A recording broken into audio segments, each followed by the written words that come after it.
warrawaaqni abaara kormi maqaa wallaala warrawaaqni eebbisa kormi maqaa leellisee. Weellisaa jabaa gaanfa Afrikaa mootii muuziqaa Oromoo yeroo afaan Oromoon dubbachuun barreessuu fi weellisuun yakka caalu ta'etti gara saba aartiin isaa carraan argatiin kanaatti makame. Birraadhaa bariyee jechuun raaga birraan muuziqaa Oromoof bari'uu isaa raajuun afaan saaqate Dooktara kabajaa Aartist Alii Mohammad Muusaa.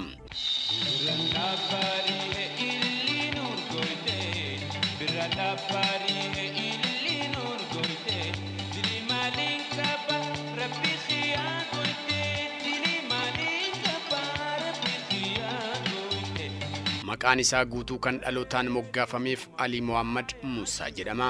Gootni utubaa muuziqaa Oromootee kun caamsaa 26 bara 1948 magaalaa Dirree Dhawaa ganda Qoree jedhamtutti dhalate. Haatiif abbaan Alii Mohammad Muusaa bakka garaa garaatii dhufanii magaalaa Dirree Dhawaa keessatti wal argan. Namni kana beeku jiraachuu baatus garuu biiftuun guddaan tokko aartii Oromoof dhalate. Jireenya Aliis bakka irra ga'e kana ga'uuf daandiin wal qixxaataan ture. Haatiif abbaan isaa Aliin dhalatee waggaa sadaffaatti gargar ba'an akka lakkoofsa Awuroopaatti bara 1952 jechuudha.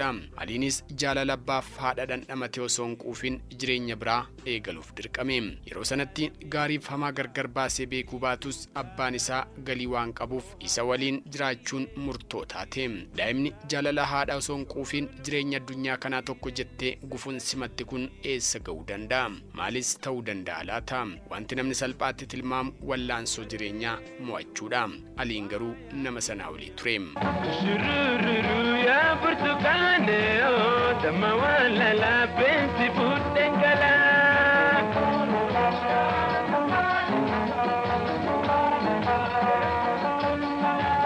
Jireenyi weellisaa jabaa kanaa qormaataan kan guute ta'us Dooktara kabajaa Aartist Alii Birraa carraa barnoota barachuu magaalaa Dirree Dhawaatti mana barnoota sadarkaa tokkoffaa Liwul Mokonnan jedhamutti barnoota hanga kutaa 6ffaatti barate. Mana barumsaa afaan Arabaas galee afaan Arabaa baratee ture. Booda garuu carraa gara magaalaa Finfinnee dhufuu argatee mana barumsaa Kaateediraalitti barnoota isaa sadarkaa 2ffaa xumure. Aliin umuriin isaa ganna 13 yeroo ta'u carraa gara aartiitti makamuu argate. Sanuu yeroo dukkanaa sana carraa aartii Oromootti makamuuf argachuun baay'ee dhiphaa ture. Haa ta'u garuu namni waan uumameef karaa kamiinuutti ba'u nafu. Bara 1961 hawwisoo seenaa muuziqaa Oromoo keessatti qooda olaanaa qabu Afran Qallootti tokko jedhee makamuun jireenya muuziqaa eegale. Aliinis yeroo jalqabaaf sirbanni ittiin waltajjiitti ba'ee beekame sirba Birraadhaa bariyee ililliin urgooyitee jedhuun ture. Sirbi kunis baay'ee jaallatame. Jaallatamuu bira darbee maqaa dhaloota isaallee gara Alii Birraatti jijjiirsise. Sirbi Birraadhaa bariyee sagalee muuziqaa of keessaa qabuun alatti raaga aartii Oromoof birraan bari'uu isaa lallabu of keessaa qaba. Barri sun bara aartiin Oromoo ukkaamfamaa ture. Kana booda ukkaamsaan kamillee aartii saba bal'aa kanaa dhaabuu akka hin dandeenye waltajjii irra dhaabbatee mootii Haile Sillaasee kan yeroo sana bulchaa turetti hime. Dhuguma akkuma Aliin raage deemsa keessa warraaqsi aartii Oromoo dho'e. Mootiin Haile Sillaasee sochii hawwisoo Afran Qalloo kun waan isa yaaddesseef miseensonni hawwisichaa akka hidhaman ajajatti dabarse. Kanarraa ka'uunis miseensonni hawwisichaa baay'een hidhaman. Aliinis hidhaa kana jalaa baqachuuf gara magaalaa Finfinnee dhufe. Gara magaalaa Finfinnee dhufuun Aliif carraa barnootaa duraan hanga kutaa 6tti qofa baratee akka itti fufu isa taasise. Mana barumsaa Kaateediraal jedhamuttis barnoota sadarkaa 2ffaa barachuun xumure. Finfinnee yeroo turetti Aliin kennaattiin dhalatee hojii aartii kana hojjechuu itti fufe. Akka carraa ta'e Aliin yeroo gara Finfinnee dhufe nama quuqama Oromummaa qabuu fi hojii muuziqaa jaallatu Ahmed Taqii jedhamuun wal bare. Ahmed Taqiinis nama afaan Oromootiin weellisu arguu isaatti gammaduun Aliin jabaatee akka weellisuuf gitaara bitee kenneef. Gocha Ahmed kun Aliif hamilee guddaa ta'e. Afaan garaa garaatiinis Finfinnee keessatti sirbuutti fufe. Afaanonni afaan Oromoon alatti Finfinnee keessatti ittiin weellisaa ture afaan Amaaraa, afaan Hararii, afaan Sumaalee fi afaan Arabaa fa'aa ture. Sochii aartiin Aliin afaan garaa garaatiin weellisu kanatti namoonni baay'een gammadu eegalan. Namoota hojii isaa kanatti gammadan keessaa tokko nama Iyyu'eel Yohaannis jedhamu ture. Iyyu'eel yeroo sana hoogganaa baandii Kubir Zabanyaa ture. Kanumarraa ka'uun miseensa Kubir Zabanyaatti akka makamu isa taasise. Aliifis daandiin aartii kun amma toora galaa dhufe. Miseensa Kubir Zabanyaatti makamuu isaatiin artistoota gurguddoo kanneen akka Mahmud Ahmed, Xilaawun Gassasaa fi Buzunesh Baqqalaa faatti makamuun galaana aartii muuziqaatti seenee. Akka lakkoofsa Awurooppaatti bara 1970 yeroo warraaqsi Itoophiyaa keessatti eegalu haalli ture artistootaaf yaaddessaa waan tureef weellistoonni mootichaan morman hedduun hidhamaa kaan ammoo ajjeefamaa turan. Aliin garuu haalli biyyattii yaaddessaaf hojii aartiif kan hin mijanne ta'uyyuu halkaniif guyyaatti cichee osoo hidhamuu osoo reebamuu albama hojjechuu jalqabe hojjetee xumuree bara 1971tti maxxansiise. Albamni kun seenaa aartii Oromoo keessatti kan jalqabaati.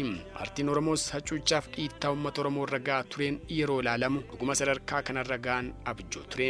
Albamiin kun namoota hedduu bira ga'uun Mootii Haile Sillaaseef mata bowwuu uummata Oromoof garuu birraatu bari'e. Erga albama kana hojjetee booda dhiibbaan gama mootummaan itti heddummannaan biyyaa ba'uuf yaade. Osoo biyyaan bahin dura hiriyyaasaa akka lubbuutti jaallatu nama akka inni weelluutti jabaatuuf gitaara bitee fi jajjabeessaa ture Ahimad Taqii loltoota mootummaan ajjeefamuu dhaga'e. Yeroo kanas Aliin baay'ee gaddee sirba yaa hundee bareedaa yaa fiixee bareedaa jedhu weelliseefi. Hundeen maqaa qabsoo Ahimad Taqii ture. Sirba kana weellisee abbaa isaan mari'atee gara biyya Iswiidinitti baqate.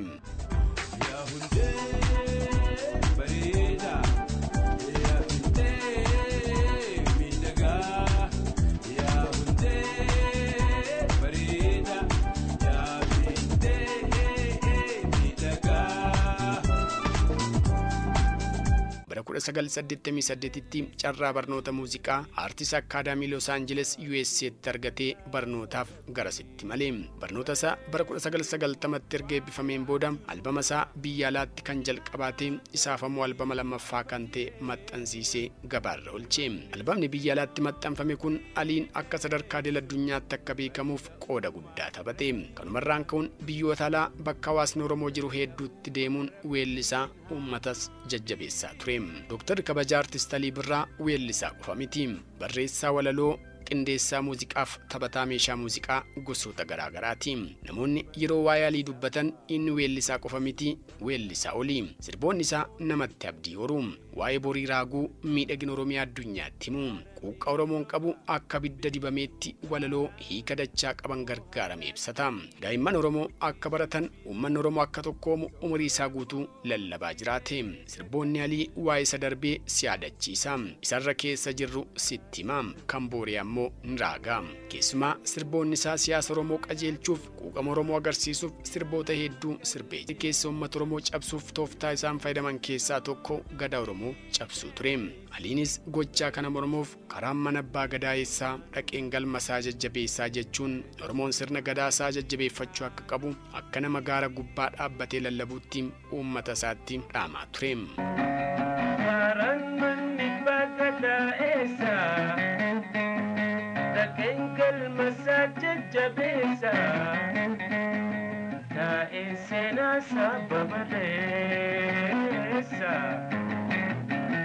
Gama biraan ammoo qabsaa'ota Oromoo uummata Oromoo bilisoomsuuf qaama qalbiin miidhamaa jiran jajjabeessuufis sirba isintuu beekaa warra gubatee argee warra garbummaarraa ifatee of wareegee kan dhukkubsateetu beekaa dhukkuba madaawaa kan gubateetu beekaa laaloo ibiddaa dhibdee qaamarraa qorichaan wal dhaalanii hiraar jireenyaa ammoo maaliin fayyisanii jechuun qabsaa'ota Oromoo yeroo sana qabsaa turan jajjabeessaa ture.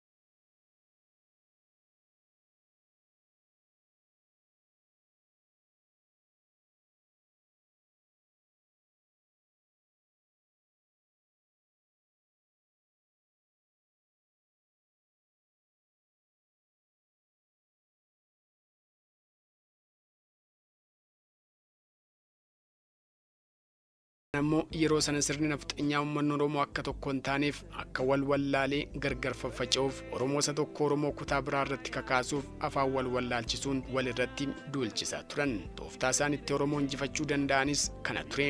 Kanaafuu hayyuun muuziqaa kun tokkummaan Oromoof dawaa ta'uu isaa hubachuun Oromoon kaabaaf kibbaa baaf dhiyaa akka tokkoomuuf tokkummaa yaa ilmaan Oromoo tokkummaa akkasumas waa malli nu dhibee karaa bitaaf mirgaati keenya takka maaltu addaan nu baasi jechuun Oromoon akka wal mararfatu diinota isaarra aanuuf meeshaa guddaa Oromoon qabu tokkummaaf wal jaalachuu akka ta'e dhaame. Dhugumattuu sirbi kun Oromoota hedduu walitti fidee akka wal mararfataniif akka wal tumsaniif waltajjii hubannoo guddaa uume ture. Alii Birraa yeroo tokko Hawusoo Afran Qalloo waliin gara Wallaggaa Naqamtee deemuun sirba waa malli nu dhibee karaa bitaaf mirgaa haati keenya takka maaltu addaan nu baase jechuun waltajjii irratti weellisnaan uummanni waltajjii sana irratti hirmaate walitti boo'ee wal mararfatee tokko ta'uu isaa agarsiisee ture.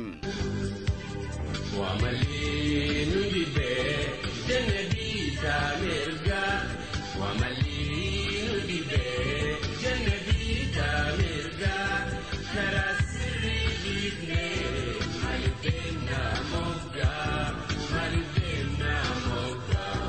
Jeneraal Taaddasaa Birruun uummanni Oromoo akka baratuuf qabsoo guddaa godhaa ture.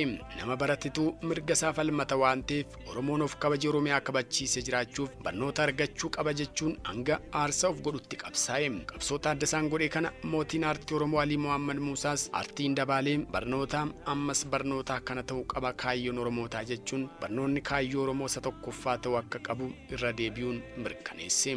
Ijinaachaa bishaan keessatti wal arga akkuma jedhamu Taaddasaan aarsa ta'us Jaliif Taaddasaa wal argaa yaanni isaanis wal dubbisa ture.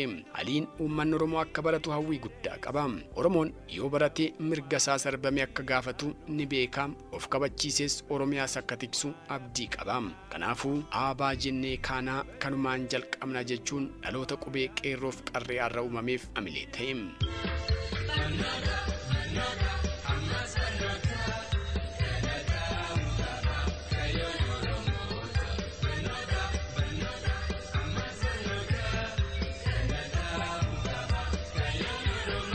Gaan dhaggeeffattoota keenya weellisaa guddaa kana yeroo gabaabaa keessatti himuun ni ulfaata.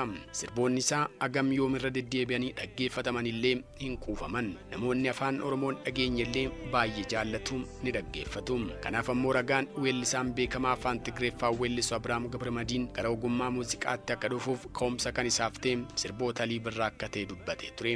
Sirboota isaas yeroo baay'ee weellisaa akka ture gaafiif deebii televezyiinii TV waliin taasiseen dubbatee ture. Aartiin biyya jaaraa, aartiin dhaloota dadammaqsaa, aartiin dargaggoonni akka barataniif amaleetaa, aartiin walitti dhufeenya hawaasummaa cimsaa, aartiin ispoortii jajjabeessaa. Kanaaf ragaan Dooktara kabajaa Aartist Alii Birraati. Wallee isaa dhagee kan galaana yaadaan hin liqinfamne, kan sagalee isaa kiiloleen hin booji'amne, kan muuziqaa Oromootti hin gammanne jira jechuun ni ulfaata. Aliin har'as weellistoota Oromoo